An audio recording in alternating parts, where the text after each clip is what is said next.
السلام علیکم. کہانی کو آخر تک پورا سنیے گا اور اگر آپ چینل پر نئے ہیں تو سبسکرائب ضرور کیجیے گا.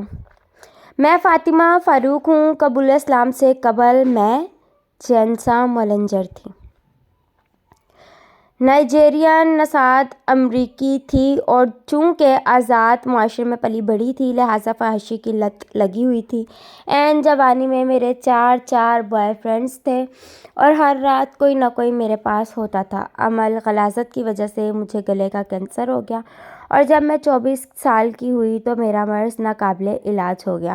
یہاں تک کہ میری فیملی نے مجھے ایک فلاحی ادارے کے سپرد کر دیا جہاں پڑے پڑے میں موت کا انتظار کرنے لگی. میں شدید تکلیف سے تڑپتی تو مجھے سکون آور انجیکشن دے دیا جاتا. باقی میرا کسی جسم کا کوئی علاج نہیں چل رہا تھا کیونکہ مرض اتنا بڑھ چکا تھا کہ ناقابل علاج ہو گیا تھا اور ادارہ مجھ پر مزید پیسہ لگا کر فنڈ ضائع نہیں کرنا چاہتا تھا. اس ادارے میں رہتے ہوئے میں نے اپنے تمام دوست احباب اور بوائے فرینڈ سے مدد طلب کی مگر جب سب کو یقین ہو گیا کہ میں زندگی کے آخری کنارے پر پہنچ چکی ہوں جہاں سے واپسی کی کوئی امید نہیں بس موت کی آمد کا انتظار ہے. چونکہ میں اب ان کے کسی کام کی نہیں تھی لہٰذا انہوں نے میری کسی بھی قسم کی مدد کرنے سے انکار کر دیا تھا. یہاں تک کہ میرے بلانے کے باوجود فقط میری دلجوئی کرنے کی خاطر بھی وہ لوگ میرے پاس آنے کے لیے تیار نہ تھے. موت سے زیادہ تکلیف دہ لمحہ وہ تھا کہ جب میرے حسن کی داد دینے والے میرے ساتھ جینے مرنے کی قسمیں کھانے والے مجھے چھوڑ گئے تھے. خیر میں مکمل نا امید ہو کر سارا دن چھت پر جلتی لائٹ اور گھومتے پنکھے کو دیکھنے میں گزارتی تھی. انہی دنوں ہمارے ادارے نے ایک پاکستانی مسلم خاتون کو بطور کلینر صفائی کرنے والی ملازم رکھ لیا. پورے عملے بلکہ ادارے میں وہ واحد مسلمان تھی. چونکہ سب سے جوان لڑکی میں تھی لہٰذا اس کو سب سے زیادہ رحم بھی مجھ پر آتا تھا. تکلیف میں کرانے پر کئی بار وہ دوڑ کر میرے پاس پہنچی تھی. نہ صرف میرے ساتھ بلکہ ادارے میں مقیم ہر مریض کے ساتھ اس کا ایسے ہی مشفقانہ رویہ تھا. لہٰذا ادارے کے باسی اور انتظامیہ سبھی لوگ اس سے بہت مطمئن تھے. میں نے اس مسلم خاتون سے اس رحم دل رویے کی وجہ پوچھی تو اس نے بتایا کہ اس کی وجہ اس کا مذہب اسلام ہے. اور پھر اس نے مجھ سے میری بیماری کے متعلق پوچھا تو میں نے اسے شروع سے لے کر آخر تک کے تمام حالات سے آگاہ کر دیا. مجھ کو ملنے والے ڈاکٹرز وزیٹرز اور NGO کے تمام لوگوں میں سے وہ واحد پاکستانی مسلم خاتون تھی جنہوں نے مجھے کہا تھا تمہیں کچھ نہیں ہوگا تم بچ جاؤ گی. اور یقین کریں اس کے الفاظ میرے لیے صحرا میں پیاس سے تڑپ کر مرتے ہوئے شخص جیسے تھے جس کی موت سامنے اور اچانک برسات شروع ہو جائے یہاں تک وہ انسان سراب ہو کر پانی پی لے. میں نے پہلی بار محسوس کیا کہ میں ابھی اور جی سکتی ہوں. مجھے پہلی بار لگا کہ کم از کم جتنی سانسیں باقی ہیں انہیں موت کے انتظار میں گزارنے کے بجائے موت کو ہرانے کی کوشش میں گزارنا چاہیے. مگر دوسری طرف جب میں ڈاکٹرز کی رپورٹ کے متعلق پڑھتی ہوں جنہوں نے میری موت کا مہینہ تک بتا رکھا تھا تو پھر مایوس ہو جاتی. خیر اس پاکستانی خاتون نے مجھے اسلام کے متعلق سنانا شروع کیا اور ایک صحابی رسول صلی اللہ علیہ وسلم کے بارے میں بتایا کہ حضرت واصلہ بن اسقا رضی اللہ عنہ بیان کرتے ہیں کہ ایک شخص نے حضور نبی اکریم صلی اللہ علیہ وسلم کی بارگاہ میں اپنے گلے میں تکلیف کی شکایت کی تو آپ صلی اللہ علیہ وسلم نے فرمایا اپنے اوپر قرآن مجید کی تلاوت کو لازمی کر لو گلے کی تکلیف جاتی رہے گی. اور ساتھ ہی مجھے نصیحت کی کہ قرآن پاک میں ہر کسی کے لیے شفا ہے تم پڑھ کر دیکھ لو اگر چند ہفتوں میں تمہیں بہتری محسوس ہو تو ٹھیک ورنہ تم موت کے منتظر بن کر بیٹھی رہو اور تب تک بیٹھی رہو گی جب تک وہ نہیں آ جاتی. مجھے پہلے اس پاکستانی خاتون کی بات مذاق لگی کہ جہاں ہر قسم کی میڈیکل سائنس ناکام ہو چکی ہے وہاں یہ صفائی کرنے والی ملازمہ کیا علاج بتا رہی ہے. مگر تقدیر کو تو کچھ اور ہی منظور تھا. شدید تکلیف کے ہاتھوں مجبور ہو کر میں نے اس پاکستانی مسلم خاتون کی بات مان لی. اسے مجھے ادارے کی انتظامیہ سے چوری وضو کرنا سکھایا اور قرآن پاک پڑھنا سکھا دیا. وہ گھر سے قرآن پاک ساتھ لاتی. جب تک وہاں رہتی وقفے سے میرے پاس آ کر مجھے قرآن پڑھاتی اور جاتے ہوئے ساتھ لے جاتی. جب میں نے قرآن کریم شروع کیا چند ہفتوں بعد ہی میری حالت بہتر ہونا شروع ہو گئی. مجھے اپنی تکلیف میں بہت کمی محسوس ہوتی خاص کر جتنی دیر میں قرآن پاک پڑھتی میں بالکل نارمل رہتی. اب میں نے کچھ آیات کو زبانی یاد کرنا شروع کر دیا. یہاں تک کہ جب پاکستانی مسلم خاتون کی غیر موجودگی میں بھی میری تکلیف کی شدت میں اضافہ ہو جاتا تو میں زبانی آیات کا ورد شروع کر دیتی. تقریباً 1 سال وہ خاتون وہاں رہی. 1 سال میں مجھے نہ صرف مکمل قرآن پاک پڑھنا آ گیا بلکہ میں نے کچھ صورتیں زبانی یاد کر لیں. ڈاکٹرز کی طرف سے طے کیا گیا میری موت کا مہینہ گزر گیا تو ایک بار پھر میرے میڈیکل ٹیسٹ شروع ہو گئے.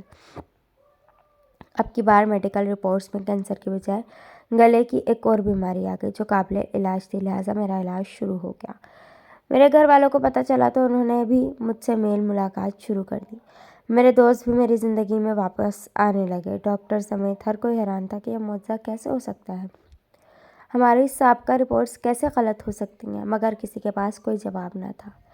میرا دل حقیقت سے واقف تھا۔ جب میں مکمل صحت یاب ہو گئی تو میں نے اس پاکستانی مسلم خاتون کو ڈھونڈنا شروع کیا۔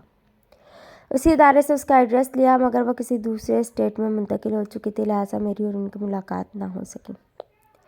میں نے قطر کے ایک اسلامک سینٹر میں جا کر اسلام قبول کیا۔ وہاں ہی میرا نام فاطمہ فاروق رکھا گیا۔ الحمدللہ آج میں مسلمان ہوں۔ میں نے ایک ایرانی نژاد مسلم لڑکی سے شادی کر لی۔ میں اور میرا شوہر سعودی عرب منتقل ہو چکے ہیں اور یہاں ہم نے اپنی ایک کمپنی بنا لی ہے۔ میں آج بھی اس پاکستانی خاتون کے لیے دعا گو ہوں اور میرا ماننا ہے کہ راہ ہدایت کی طرف آنے میں اس کا بہت بڑا ہاتھ ہے، اور میرا ایمان اس بات پر پختہ ہو گیا ہے کہ قرآن پاک میں شفا ہے۔ سبحان اللہ۔ وہ پیشے کے لحاظ سے وکیل تھا۔ ملکوال اور بنڈی بہاؤالدین کی عدالتوں میں لوگوں کی پہلی ترجیح وہی ہوتا تھا۔ فیس لاکھوں میں لیتا تھا اور قتل امت کے مجرموں کو بھی بری کروا دیتا تھا۔ پھر وقت بدلتا ہے، اس کی عمر ڈھل جاتی ہے، وہ بوڑھا ہو جاتا ہے، آنکھوں کی بینائی اس حد تک کم پڑ جاتی ہے کہ سامنے کھڑی اپنی سگی بیٹی تک کو نہیں پہچان سکتا۔ روپیہ پیسہ سارا اولاد بانٹ لیتی ہے۔ بیٹے اپنی بیویوں بچوں کو لے کر یورپ سیٹ ہو جاتے ہیں۔ بیٹے کی شادی جاگیردار گھرانے میں ہو جاتی ہے اور ایڈوکیٹ سرفراز چیمہ صاحب گھر میں اکیلے پڑ جاتے ہیں۔ اولاد چونکہ مظلوموں کے دھوکے سے ہتھیائی گئی دولت پر پلی بڑی ہوتی ہے یا ظالموں کے ظلم چھپانے کے لیے دی گئی دولت پر جوان ہوئی ہوتی ہے، لہٰذا اس میں مروت نام کی کوئی چیز نہیں ہوتی۔ باپ کو ساتھ رکھنے کے لیے کوئی راضی نہیں ہوتا۔ پھر متفقہ فیصلہ ہوتا ہے کہ والد صاحب کے لیے 24 گھنٹے کے لیے ملازم یا ملازمہ اور سیکیورٹی گارڈ کا انتظام کیا جائے، اور ظالموں کے لیے ڈھال بن کر مظلوموں کی کو انصاف کی دہلیز سے خالی ہاتھ واپس موڑ دینے والا ایڈوکیٹ سرفراز چیمہ ملازمین کے سہارے پر زندگی گزارنے لگتا ہے۔ پچھلے دنوں ان کا بڑا بیٹا بیوی بچوں کے ہمراہ اپنی سالے کی شادی پر پاکستان آیا ہوا تھا، تو رشتہ داروں نے اس سے کہلا کر شرمندہ کر کے اپنے والد صاحب کو ملنے پر مجبور کر دیا، اور وہ اپنی بیوی بچوں کے ہمراہ اپنے باپ کو ملنے چلا آیا۔ جس وقت وکیل صاحب کا بیٹا اپنے باپ کو ملنے آیا، اس وقت میں بھی وہیں موجود تھا۔ اس کے باپ کے کمرے سے بدبو آ رہی تھی، کیونکہ کئی بار رات کو اٹھ کر ٹوائلٹ نہ جا پاتے تھے۔ ملازمین کو آواز دیتے تو وہ سنی انسنی کر دیتے تھے، یوں پیشاب بستر پر ہی نکل جاتا تھا، اور بستر دھونا تو درکنار، ملازمین نے بستر بدلنا بھی مناسب کبھی نہیں سمجھا تھا۔ یہ اسی بدبودار گلے بستر پر پڑے زندگی گزار رہے تھے۔ جب ان کا بیٹا کمرے میں داخل ہوا تو ناک پر رومال رکھ کر بنا باپ کو ملے ہی واپس مڑ گیا۔ میں حیرت سے یہ سارا منظر دیکھ رہا تھا۔ چونکہ سرفراز چیمہ صاحب کو نظر نہیں آتا تھا، لہٰذا ان کا بیٹا باہر گیا، باہر سے سیکیورٹی گارڈ کو سمجھا بجھا کر لایا، اور خود ناک پر رومال رکھ کے دروازے کی دہلیز پر کھڑے ہو کر باپ کو سلام کیا اور اپنی جگہ پر ملازم کو آگے بڑھا دیا۔ ملازم نے جا کر بوڑھے وکیل کو گلے لگا لیا، اور بوڑھا بیچارہ اسے ہی اپنا بیٹا سمجھ کر چومتا رہا۔ بعد ازاں بیوی بچوں کی باری آئی تو ایسی بیوی بچے دہلیز میں کھڑے رہے، اور ملازمہ اور اس کے بچے وکیل صاحب کی بہو اور پوتے پوتیاں بن کر ان کو ملتے رہے، اور وکیل صاحب انہیں اپنا خون سمجھ کر دعا دیتے رہے۔ زیادہ سے زیادہ 10 منٹ وکیل کا بیٹا بہو بچے گھر میں رکے اور پھر نکل گئے۔ نہ انہوں نے جاتے ہوئے باپ کو الوداعی نظر دیکھا، نہ بات کی، نہ کوئی چیز دی۔ میں حیرت سے بیٹھا یہ سارا منظر دیکھ رہا تھا اور سوچ رہا تھا کہ کل کو جب یہ شخص اپنے باپ کی جگہ پر ہوگا تو اس کے بچے اس کے ساتھ کیا رویہ اپنائیں گے۔ لاکھ دل چاہنے کے باوجود بھی میں وکیل صاحب کو حقیقت نہ بتا سکا کہ جن لوگوں کو وہ بہو بیٹا اور پوتے پوتیاں سمجھ کر مل رہا تھا، وہ در حقیقت اس کے گھر کے ملازمین تھے۔ اس کے بیٹے نے تو باپ کے قریب آنا بھی مناسب نہ سمجھا۔ بیٹے کے اس طرح کا رویہ اپنانے میں بلا شبہ ضرور کہیں نہ کہیں وکیل صاحب سے اولاد کی تربیت کرنے میں کمی رہی ہوگی، مگر مجھے حیرت ہے کہ مسلمان گھرانے میں پیدا ہونے اور قرآن و حدیث کا علم ہونے کے باوجود بھی ان کے بیٹے والدین کا احترام نہیں سیکھا۔ خیر، میں تھوڑی دیر وکیل صاحب کے پاس بیٹھا، ان کی بیمار پرسی کی اور پھر چل دیا، مگر یہ واقعہ مجھے بہت کچھ سمجھا گیا۔ مجھے سب سے پہلے یہ چیز یہ سمجھ آئی کہ مال اور اولاد آزمائش اور فتنہ کیسے بنتے ہیں۔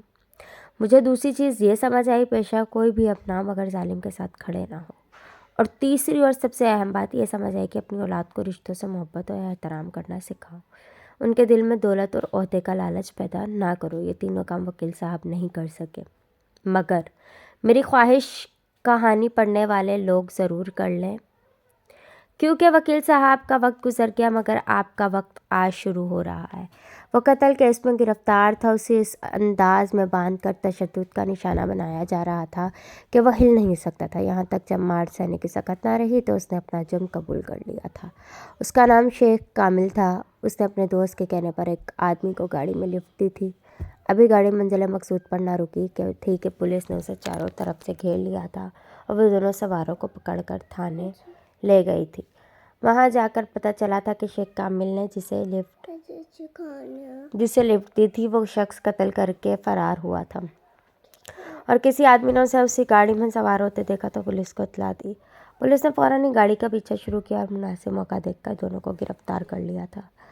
جب دونوں کو تھانے لے جایا گیا تو شیخ کامل اس شخص کی جرم کا علم ہوا تو جرم پتہ چلنے کے بعد اس نے لاکھ صفائیاں دیں کہ وہ قتل کی اس واردات میں شامل نہیں تھا، بلکہ اس نے صرف اپنے دوست کے کہنے پر اسے لفٹ دی تھی، وہ بھی اس صورت میں کہ اسے اس کے جرم کے بارے میں علم ہی نہ تھا اور نہ وہ کبھی اس کا سہولت کارانہ بنتا، مگر قانون تو اندھا ہوتا ہے اور پھر پولیس والوں کے ہاتھ کوئی لگ جائے تو وہ اسے دیکھ کر اندھے ہو جاتے ہیں۔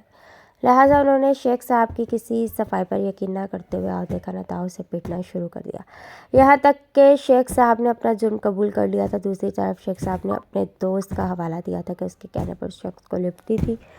اس شخص نے شیخ صاحب اور دوسرے مجرم کو پہچاننے سے ہی انکار کر دیا۔ یوں شیخ صاحب مجرم ٹھہرے اور انہیں جیل بھیج دیا گیا۔